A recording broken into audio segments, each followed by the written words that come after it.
Yes! Ready! Good morning po sa bawat isa. And God is good All the time. And all the time. God is And of good. course, dun sa mga manunood po sa atin, nawa po na buksan po ng Lord yung puso't isipan natin na mas maintindihan po natin yung kanyang banal na salita. Amen. So bago po ako mag-share, magtatanong muna ako. So, ano ba yung normal na nagiging reaction natin? Halimbawa, may nag-message sa'yo or may nagbalita sa'yo, lalo na kung halimbawa, hindi maganda. Nako. Sige, Ate Mas, ano yung Ako'y sige, Ate Mas. nai-stress, na hindi ako, walang peace, parang gano'n, nadi-discourage. Kumbaga hindi maganda para sa akin. Ganon. Ayun, unang-una, talagang nadidistract ako. Hindi ako nakaka-focus sa lahat ng ginagawa ko. Ang iniisip ko, bakit ganon ang sinasabi nila sa akin? Kasi, di ba, kilala naman natin ang sarili natin, hindi natin matanggap na ganon ang expectation nila sa atin. Kaya, distraction. Okay, nadidistract. So, ikaw po, Ariel. Ako ate. So, sige po. Totoo naman yan, kagaya nga, kaya yung sharing ko related to dun sa, kasi ito si Ariel nung last week. Nung pag-uwi niya galing bahay, may kinuwento agad sa akin, may manarites. So, syempre, bad news yung inano niya sa akin, no? And talagang parang, although hindi ko na i-detail ko ano yon, but then parang alam mo yung nung papasok na kasi ako nun sa work, nung shinare niya yun sa akin na parang ang bigat sa pakiramdam. Yes, Mabigat siya talaga, parang Lord, bakit ganon yung sinasabi? Bakit ganon yung way ng ano, bakit ganon and all. So may mga tanong ka, and pag ganon kasi yung ano natin, talagang may iba talaga yung pakiramdam mo. Pero, kaya nga po ito yung isi-share ko para alam natin na kapag may mga matatanggap tayo ng mga bad news, normal kasi yan sa atin na may matatanggap tayo ng bad news talaga. Kaya ito po yung isi-share ko ang topic ko is how to respond to bad news. Yun, wow. Kasi talagang, yun nga, madalas kahit sa social media lang, di ba? Makabasa ka lang ng mga nangyari, patayan, ng mga kaya nga sabi ko, are we ready for the good news? So dapat tayo as a Christian, mas all the more na after tayo sa good news. Kasi babasa mo na nga yung mga bad news yan. And minsan pag na-absorb mo na nga, kaya di ba po sa ngayon, ang daming depressed, ang daming nagkakaroon ng mga situations, why? Kasi dahil sa na-absorb na bad news, and it can cause sickness talaga. Minsan may magme-message lang sa'yo, wala ng pera, magpadala ka na, may sakit. At ako po, nangyari yan sa akin, yung sa mami ko, na natulog ako noon Friday night, akala ko okay na, and then, all of a sudden, nagising po ako na madaling araw ng 4 a.m. Tumatawag kasi yung cellphone ko, naka-silent lang siya. So, hindi ko alam bakit all of a sudden, nagising ako ng madaling araw. Yung pala, tinatawagan na nila ako kasi nire-revive na yung mami ko. So, parang nung nakita ko yung itsura niya, parang, how I will react, di ba? Na gano'n na pala ka-worse yung nangyari. Ay, nanginig ka doon. Oo, talaga nanginig. Actually, umiyak na ako noon. Narinig nga ako nung kapitbahay. Kumatok, narinig ko kumatok siya Kasi umiyak ako, tapos nagpe-pray ako So talagang, yung bad news, hindi siya talaga maano, pero how we will respond. Paano tayo mag-a-act doon, di ba? So sabi nga po sa Psalms 112 verse 7, hindi siya matatakot sa masamang balita dahil matatag siya at buong pusong nagtitiwala sa Panginoon. So tayo po, yes, bad news, it's part of our life, right? No, kasi sabi nga, habang nandito po tayo sa mundo, hindi po mawawala mga bad news. Hindi mawawala. Until kung gusto na natin, na-kay Lord na tayo nun, kung gusto na natin ng peace and all. But then, there's still way para mag-respond po tayo dun sa mga bad news. As Christians po, as tayo po is nakakarinig na tayo, kaya nga napaka-importante po ng good news lagi ang binabasa natin through the words of God para po yung mga bad news na yan, hindi siya mangingibabaw sa atin, Kung absorb tayo ng absorb, yun nga, nagkukos ng sickness, diba? Nagkukos ng stress, natin talagang kung mapapansin natin, bakit ganito na yung naging health natin, nag-deteriorate? Why? Kasi puro absorb, diba? Yung mga ibang nagkaka-cancer, aside sa food, because of stress, because of all the problems, because of all the bad news. And actually, ang gagamitin ko sanang topic is yung kay King Jehoshaphat, pero na-preach kasi ni Pastora. Okay lang. So, pero ang gagamitin ko po is yung kay Jairus. Para sa Diba? lahat. So, alam po natin yung kay Jairus, sa Mark 5 po, Yeah. verse, May verse delay sa 35, kanya eh. you know. So, alam po natin to, na-preach na rin to ni Pastora. But, 35. you know, titingnan natin kung ano yung naging response ni Jairus doon nung nalaman na. So, babasahin ko lang siya ng madalian. While he was still speaking, there came from the rulers some who said, "Your daughter is dead." Yeah. Diba? So, actually, ito po, bago tayo pupunta doon kay Jairus, diba, alam natin, si Jairus lumapit siya kay Jesus, diba? Nilapitan niya na may sakit tong anak ko, you know. But before pa makarating si Jesus Christ doon sa anak niya, diba, may parang, may naging interruption pa. Kasi, una munang napagaling yung bleeding woman, diba? Along the way kasi nun si Jesus Christ eh. So, just imagine, diba, parang, oy, nagmamadali na si Jesus Christ, and then all of a sudden, mas una pang gumaling yung anak, yung bleeding woman for 12 years.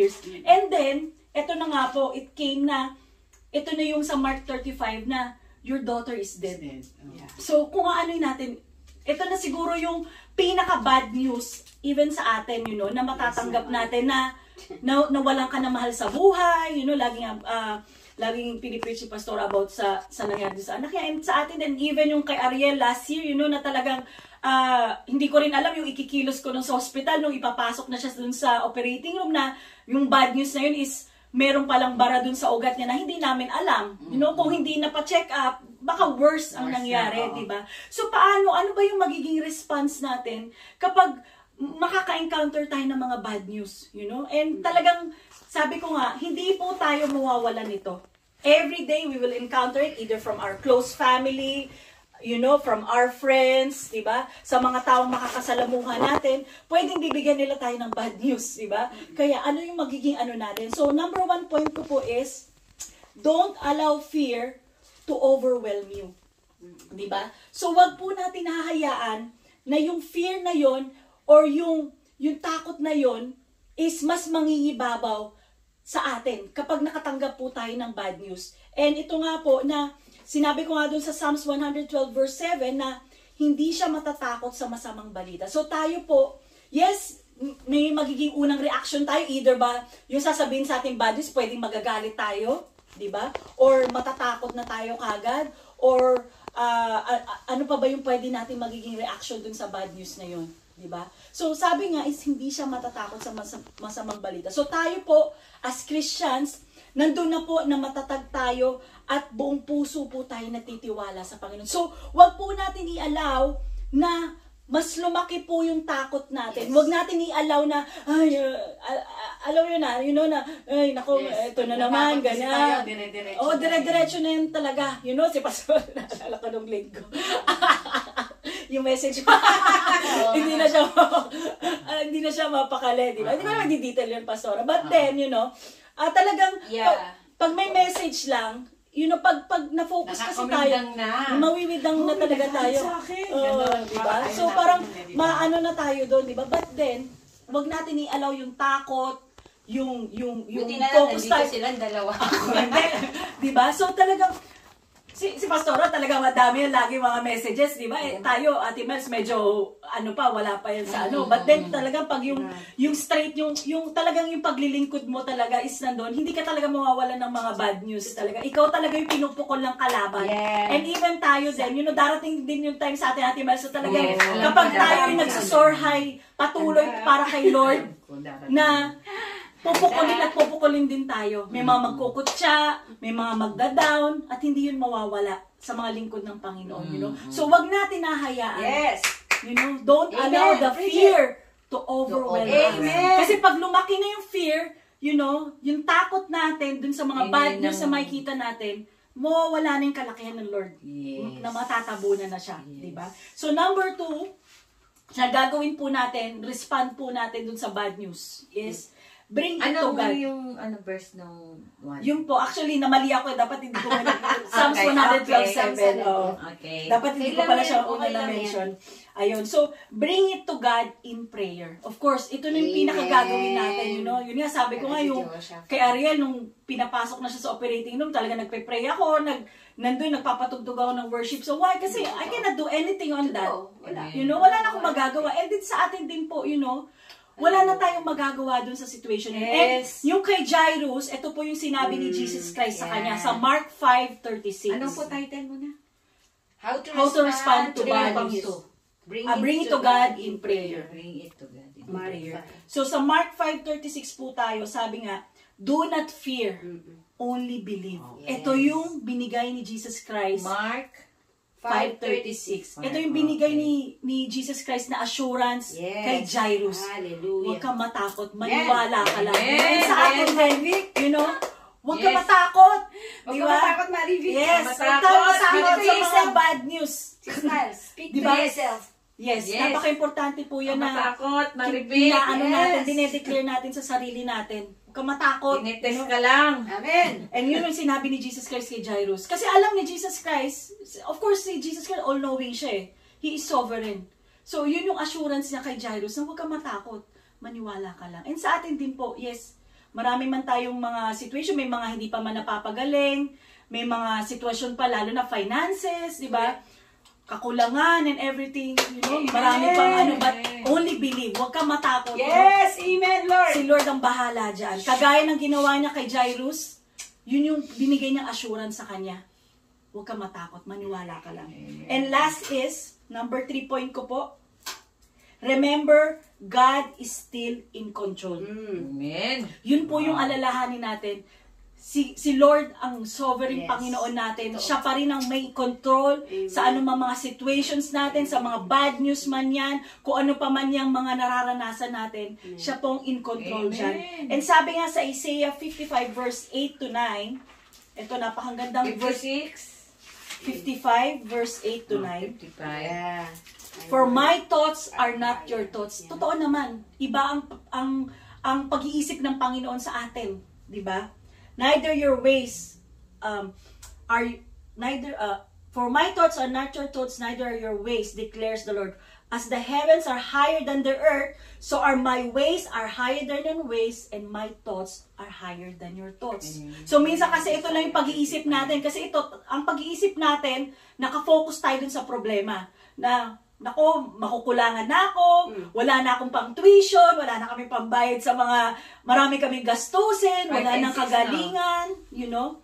Yun yung nagiging focus 8 and natin. Oo, 8 to 9. So yun yung nagiging focus natin, di ba? Eh, si Lord, mas malaki yung plano niya eh.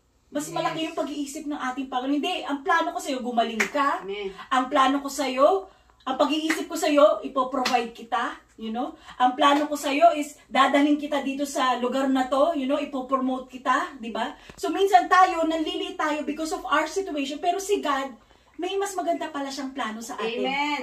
So, minsan, yun nga, kagaya ni Jairus, you know? Ang nangyari sa kanya, buti hindi siya yung na-dismay, or buti hindi siya na ano, kasi kung tutusin si Jairus, na-alarm siya kasi una na nang in-approach si Jesus, di ba? Tapos along the way, may nangyari pang pag-hinder na pagaling yung babae, bleeding ban. So, there are times sa atin, si Lord, may mga ano ba to, may mga pause siyang gagawin. Yeah. To test our faith. Amen. Diba? So, minsan akala lang natin si Lord hindi siya nag-work. Kasi, kung tutusin talagang, kung tutusin kung pwedeng, kung nakaabot agad si Jesus dun sa anak ni Jairus, diba? Napagaling na kagad, may bad news na nire-report agad, diba? But then, si Lord, alam niya yung kapamaraanan niya. Yes. Mas alam ni Lord, higher ang thoughts ng ating Panginoon. Yung pag-iisip niya, hindi same ng pag-iisip natin. No. Hindi po. So si Lord, siya yung mas may alam, siya yung mas may kapamaraanan, siya yung mas alam niya yung purpose niya at yung will niya na gagawin niya dun sa mga sitwasyon po natin. So, yes, bad news is nandyan lang, around the corner lang. Pero ito nga po, paano tayo magre-respond? Ano yung magiging action natin? Kapag may mga matatanggap tayong bad news, left and right, nandyan po talaga yan at hindi yan mawawala sa buhay natin. Kaya napakaganda, na tayo po yung faith natin, firm talaga, stand firm talaga. It's through the words of God lamang Yes, na amen. mas mapapalakas tayo. Kaya nga, lagi keep reading the good news. Amen. Instead na magbasa tayo ng mga bad news, instead na magbasa tayo ng mga ano sa social media. Yes, ako nagsiscroll ako ng social media, hinahanap ko yung mga nagpipreach din. Yes. Yun yung mga kinukuha ko talaga at Yes. nilalagay ko sila sa messenger para mababalikan ko sila, di ba? Pina-forward mo sa amin eh. Oh, di ba? Dahil ko pina-forward kila ate. Lagi ako nagpo-forward. di ba? Pina-forward niya.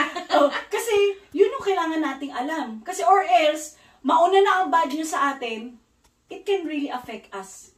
Sickness, iisipin mo na yan. Diba? Totoo yan at nangyayari po yan sa atin. Diba? So sabi nga, when we receive a bad news, don't panic. Diba? Amen. Don't make any hasty decision. Totoo yan, diba? Yes. Pwedeng mag-lead yan sa consequences. Kagabi nga, ang topic namin about consequences, si Vince yung nag-share, you know, kasi ang share niya is yung nangyari sa kanya dahil mahilig siya sa sweets, mahilig siya sa ano, kaya tumaas yung hypertension ni Vince, you know. So, you know tayo, kapag may mga sitwasyon na tayo, wag tayo basta-basta gagawa ng desisyon, you know, na hindi natin sinisiksigan. Why? Halimbawa, may nag-message sa'yo, Ate Miles, ng bad news, di ba? Lalo kayo kwento ni Ate Miles, yung pag-aaway, di ba? Yung mga ganun. Which means, kung hindi maayos kasi yung pag-iisip po natin, gagawa tayo ng hindi maayos na desisyon. Totoo. And it can lead us to a consequence later on, di ba? So, magkakaroon siya ng ripple effect. Kapag hindi maayos tayong mag-isip, kaya nga huwag tayong magpapanik agad or let fear to take over. Yun nga, pag nandun na agad na mas malaki na yung takot natin, lumiliit yung Panginoon natin, lumiliit yung tingin natin sa ating Panginoon, di ba? Instead, we have to pause, pray, and process with God. Dapat nandun, Lord, ano yung sinasabi mo sa akin dito sa situation na to? Lord, magre-respond ba ako dito? Lalo na kung, yun nga, inaatake ka, di ba? Negative yung sinasabi sa'yo ng tao. Lord, lalaban ba ako dito? Magre-respond ba ako dito? Yeah. Or, Lord, idudulog ko na lang to sa prayer. I think that's the best weapon, you know? Kahit silence ka, kahit sa tingin mo natalunan ka, but you will fight that battle in prayer. Yes, Diba? amen. Kasi ang pangako ng Panginoon, alam natin to Exodus 14:14, Yes. the Lord will fight for you, Yes. you need only to be still. Sige lang, kalma ka lang. Exodus Diba? 14:14. Iproseso mo yan kasama si God. Huwag kang gumawa ng mga desisyon na, ay, naku, patulan ko nga to, puntahan ko nga to, or labanan ko nga to. Hindi. Kasi hindi natin alam yung pwedeng consequence nun later on, di ba? So, Amen. bad news may be surprise you, you know? Yung mga bad news yan, pero parang sa tingin mo yung mga bad news sa'yo, na-surprise ka kasi bad news, di ba? Pero, but it did not surprise God. Si Lord, higher unto it, di ba? He's already working behind the scenes. Yes. Totoo, si Lord, akala lang natin wala siya dun sa scenario na yun ng bad news, sa sickness, sa provision. Akala lang natin, you know, baon ka na sa utang, wala ka ng pambayad ng tuition fee, you know? Pero hindi, si Lord, He's working behind the scene. Trust Him, lean unto Him, and remember, you are never alone. Yes, hindi tayo nag-iisa sa mga situations natin yan. Sabi nga po, ito po yung ending verse ko. Sabi po sa Psalms 27 verse 1, the Lord 27 verse is my light and my salvation. Whom shall I fear? 27. The Lord is the stronghold of my life. Whom shall I be afraid? Kapag si Lord po, yung pundasyon natin, siya yung kaligtasan natin, saan nga po ba tayo matatakot? You know? Kung si Lord po ay siya yung humahawak ng buhay natin, matatakot pa po ba tayo? Amen. Amen. Hindi na. So napakaganda po na kapag po may bad news tayo natanggap sa mga nanonood po sa atin, ito po yung gawin nating pag-response, you know. Don't allow fear to overwhelm you. Number 2, bring it to God in prayer.